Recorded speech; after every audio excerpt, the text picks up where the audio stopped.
Hey y'all, hey, I'm your girl Courtney Ewing, trichologist and certified hair loss practitioner. I study the hair and scalp and different scalp disorders. Welcome to Hair Talk Tuesday, where we talk about all things hair. Let's take some time to clock it. All right.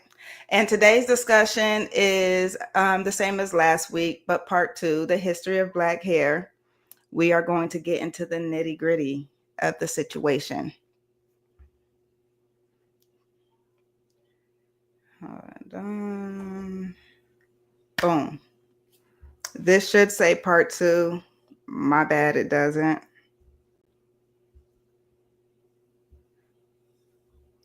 What's up, girly?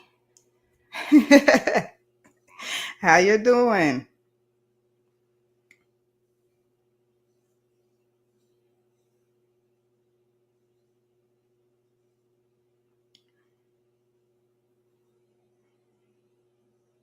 Okay, I'm getting all my stuff set up, y'all, while we give it a couple minutes.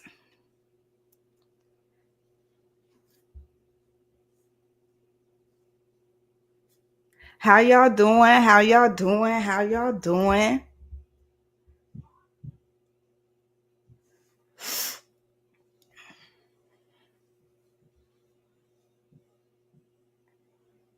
I seriously need to start having some type of little music in the background, but I don't know how that works with the whole copyright stuff, you know?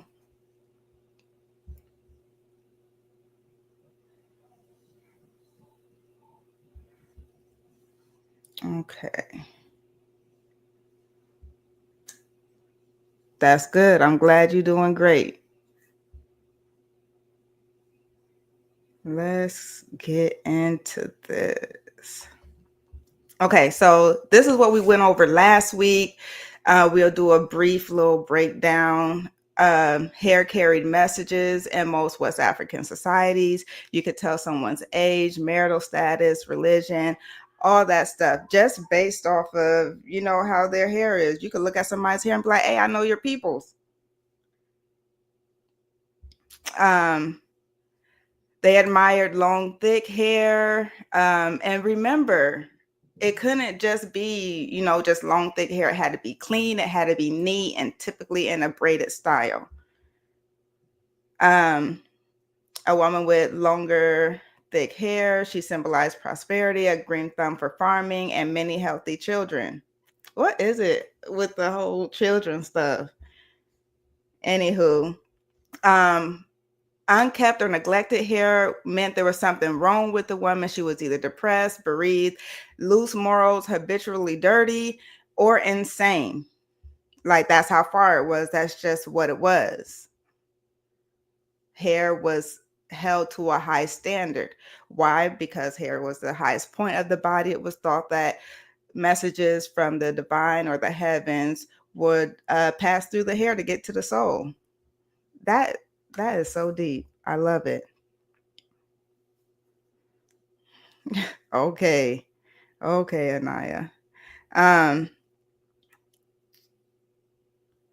Hairdressers were considered the most trustworthy, and oftentimes they only used a wide tooth, long comb with round edges. And I think you can find pictures of those. They were wooden. It wasn't a whole bunch of covering of the hair. The hair was not meant to be covered at all. There were certain situations where the hair was covered, but it was not any tradition or like common. And then wealthy people showed off the most ornate hairstyles, which ties into the first one of, they carried messages. You could tell a lot. Part two. And this is so crazy, y'all. I make you wear a bonnet at night and it's loose. You should actually wear your scarf. Um, so this is the history of Black hair during and after the slave trade. Towards the end, we are going to do a huge leap into like what it's like now. So oftentimes slave traders shaved the heads of the slaves or the ones that they've captured. That was oftentimes the first thing that they did. The very first thing. I think that's wild. Shaving someone's head, like we learned last week, touching someone's head without permission was like, don't do that. So it was the highest indignity. It was an unspeakable crime. And it was thought like this is how you would take someone's identity, shaving their head. Terrible. And this is one of the first things that they did. And then, so now, over in the New World, what they had in Africa is not what they had in this New World. They did not have their person. Think about all of us who have stylists, braiders, whoever it is that do your hair, beautician, whoever you want to call it, mom, sister, whoever it is, you don't have that person to care for your hair. They're not there. The tool that you would see that person use is not there. You're treated terribly. Not able to shampoo your hair is terrible. So the hair became matted. This means hair was severely dry, not able to be cleaned, not able to be detangled. Dry, matted hair. And when you have dry hair, you have breakage. And then that is a never-ending story if you don't cut those nasty ends off. And so out of, do I have notes for that? No, I don't. So out of desperation, they began using unhealthy tools and ingredients. I have a list. So the tools that they would use would be some of the tools that they used on the animals. Can you imagine? Bacon grease was used, or butter to soften the hair, or prep it for straightening or curling. Cornmeal and kerosene was scalp cleaners. Coffee was dye. They used a butter knife and a can heated over a fire to curl the hair.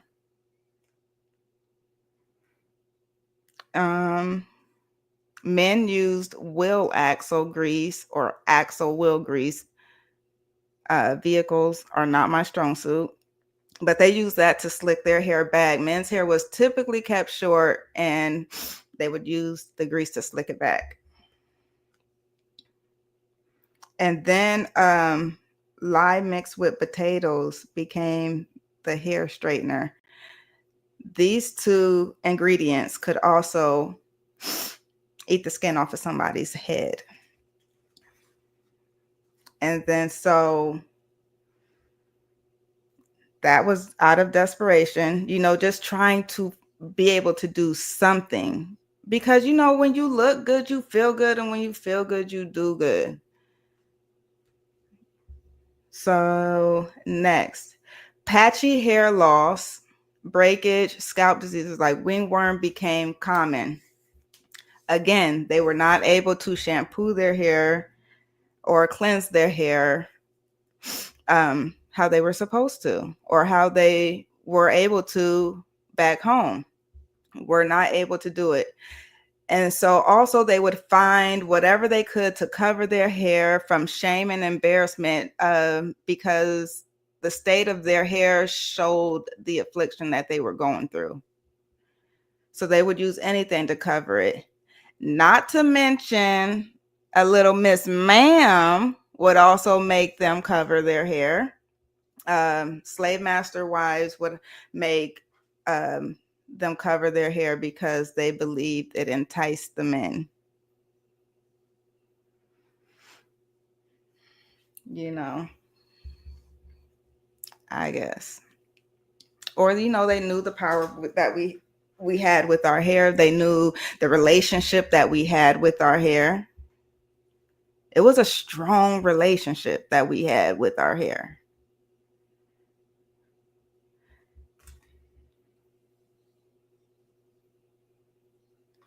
Okay. Found whatever they could. Okay, did that. African hair, by the 1800s, African hair was considered unattractive and inferior.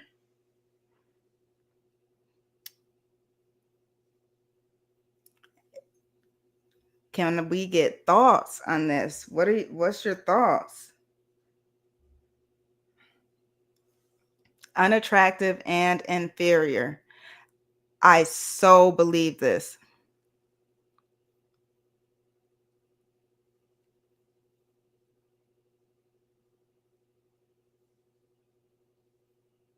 They would have the girls cover their entire bodies.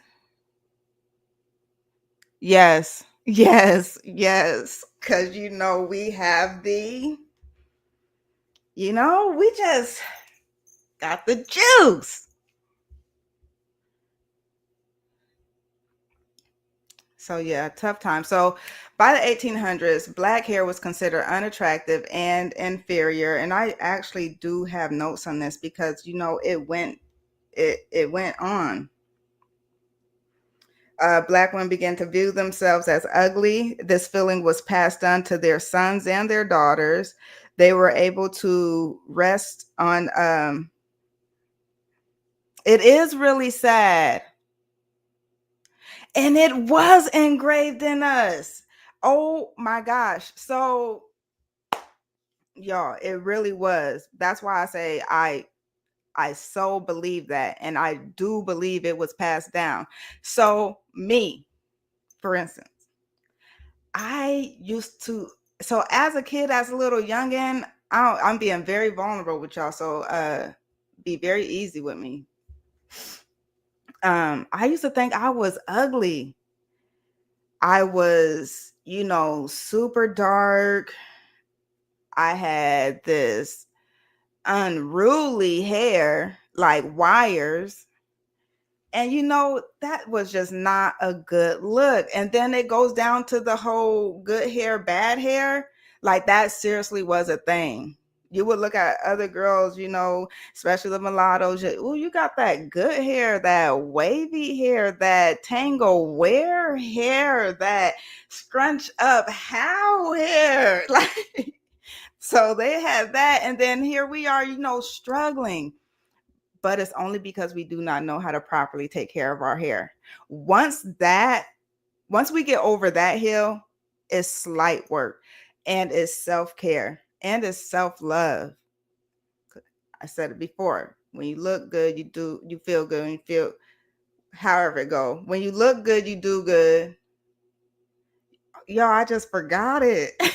Somebody put that in the chat. What is it so I can put it on the screen?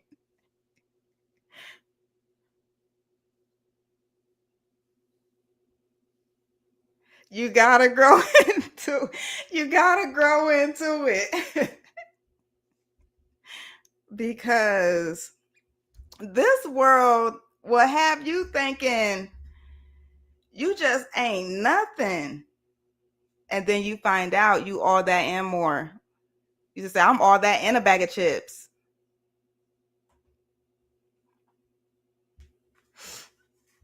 And then now we have this whole, you have the house slaves, you have the field slaves. It became like this whole light skin, dark skin thing, good hair, bad hair. We go into a phase of passing, mulattoes with fair skin tones and fair hair. They could actually pass for white and go into establishments that way they would not have been able to go into. So, yeah. So now we are going to jump all the way forward to now. Remember in the beginning when I said we're going to do a huge leap? Yeah, that huge leap. The relationship that we have with our hair now, I believe it's getting better, but it's not where it needs to be. There are too many of us who feel like our hair is a hassle. It's really not a hassle. It's really not. Once you get on a regimen, and then your mindset also, if you have the mindset of, I just did this last week. I just did this 2 weeks ago. I just don't want to do this. I don't want to, I got to do my hair. Or, let me detangle. Oh, Lord knows I don't want to take these braids down because then I have to deal with this mess up here. That's not a healthy mindset to have towards your hair. And low key, maybe high key, your hair thinking the same thing about you. Could be saying, oh, this girl just ain't got it yet. Here she go, finna put this old tiny comb in my head, knowing I'm too curly for it. Here we go, though. And then she gonna have a problem with my attitude, knowing she the one that started it. I have conversations with my hair. My hair it has its own personality. Sometimes it do its own thing. I don't want it to do that, but sometimes it do. Sometimes it has to go to timeout. Now you getting wrapped up for the day because you try to play me and you played yourself. You have to have that relationship with your hair to be able to understand it. Why are you acting this way? Oh, you know what? I didn't let you fully dry. You try to do this bomb twist out and your twists are a little wet. So, there's a slight chance, she ain't going to do what she need to do. And she don't do what she need to do, but you already kind of knew that because the twist wasn't fully dry. Yeah. Girl, I know wash day can be tough. I know. Y'all, wash day can be tough, but just think about you have to plan ahead and you say, you know what, this day right here, that's my self-care day. I'm just going to pour into me. Get you a little book, a little drink, set in between treatments. If you're doing a deep conditioning treatment, make it a whole thing. And then it might get easier. Like I said, it's a love. You're going to love it most times, but you're still going to have those times where it's like, I don't know why. So now I have micro locks, you guys. And so I'm going to call these like my micro locks. But when my hair's out, I keep wanting to call it loose leaf hair. So you guys that are in here, y'all going to know what that means. So when I had loose leaf hair, it was the twisting for me. If I wanted to do a twist out, oh my gosh, y'all, the twisting. My husband be like, why are you so strong? Because my hands be like this for a long period of time. Then you got to start holding up that arm weight or whatever it is that starts the burning in your arms. That's tough. But just plan ahead. Know it's going to take some time and just pour into yourself. Just make it a whole thing. It should get better. It should definitely get better. So fast forward to now, we don't know how to properly care for our hair. I have notes right here. That's why I'm looking this way. Trying, just not there yet. Still applying tons of heat. That is a really big problem. And I don't know how to stop it because if you prefer to have your hair, blown out or silk press, you have that right. But it does damage the hair over time. And so I don't know. that's just something that we may have to, maybe you could not apply as much heat, maybe do more of box braids or something. And then if you want to wear your hair, maybe box braids through the summer. Um, I don't know. That's something that we'll just have to figure out as a whole because all the heat is not good. Um, Still doing the bonnets in public and scarves in public, you guys. So I get it. So I'll wear my scarf or something if I'm dropping the kids off at school. It's early. I'm tired. Should have started later anyway. Um, but our hair was meant to be shown. Our hair is so different. It's so unique. It's so pretty. We just gotta show it some love and it'll show out for us. That's it. Um, and you gotta stop thinking your hair is ugly or short, or you have to just get all that out of your head. And then those of us, if you have a problem with shrinkage, understand shrinkage is a sign of healthy hair. You kind of want that bounce back. It should bounce back. Did that bounce back, y'all? I don't know about locks. Maybe it did. I'm learning every day with locks because it is a different ball game, and it does need to be treated differently. So with the locks, you don't need to moisturize as much, like really, like as much. I probably moisturize my hair once a week or once every 2 weeks. I don't moisturize my hair that much, like with something that has some substance. I spray and oil it. Well, I spray it every day. Oil it probably twice a week, something like that. Not much. And here's my question for you guys. Let me get to,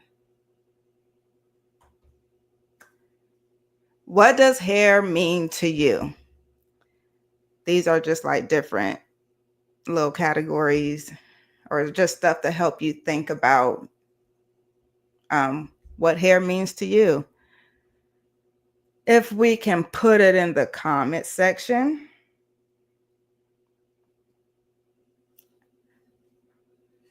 Anything to do with expression, uniqueness, strength, versatility, unity, love. What does hair mean to you? Going over the history of hair, I'll say this while comments start. It reignites my purpose. Each time I learn, I go over like the history of it and just how hair changed over time. I'm doing all that I know possible to get that relationship back, what we had before, where the hair was loved, the hair was cared for. It was a very intimate relationship. It was a very healthy relationship.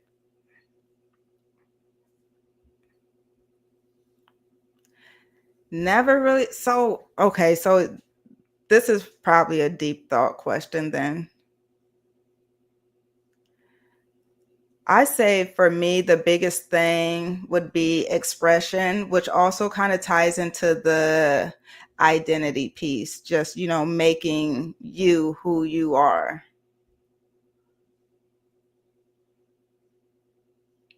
Some people say strength. I get strength, our hair do look really strong. Just a little fun fact though, it's not that strong. It's not. But it does have a symbol of strength. It has that look of strength. I would say that.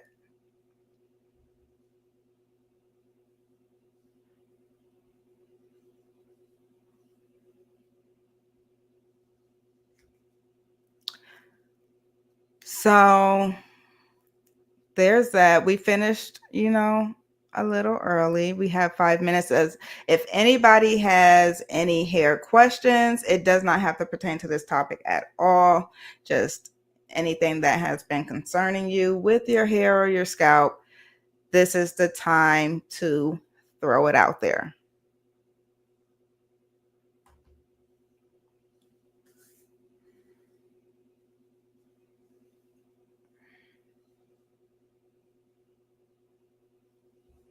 Let me remove it. Boom. So y'all, so I've been creating, like, y'all see? I've been doing things since been doing things. Now this, you might be able to still find it on Amazon. You could track your breakfast, lunch, dinner, your stress level, sleep, new products that you tried, water intake, and then just like a note section. And so it's just pages. Oh my gosh. Oh my gosh. See?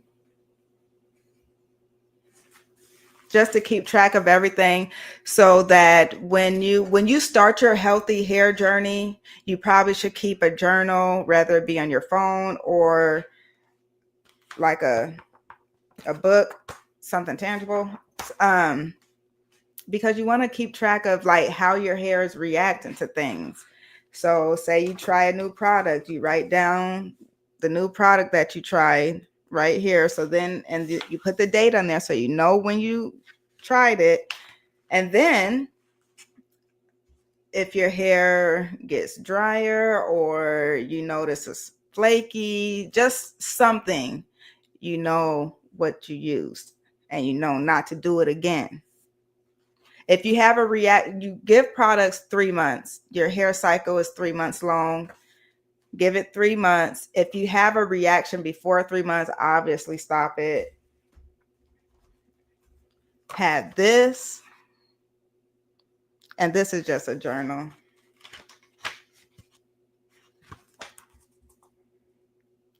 Probably can still find it on Amazon. Then, y'all know the newest. This is actually a hair care workbook with pictures, note section. It just takes you through the process of, so you'll go through the process of dating your hair. You'll name your hair and then start learning about it based on your hair. It's custom to your hair. The hair types is in there, everything. So you can find anything for your hair, everything you need for your hair, like custom to your hair, right here.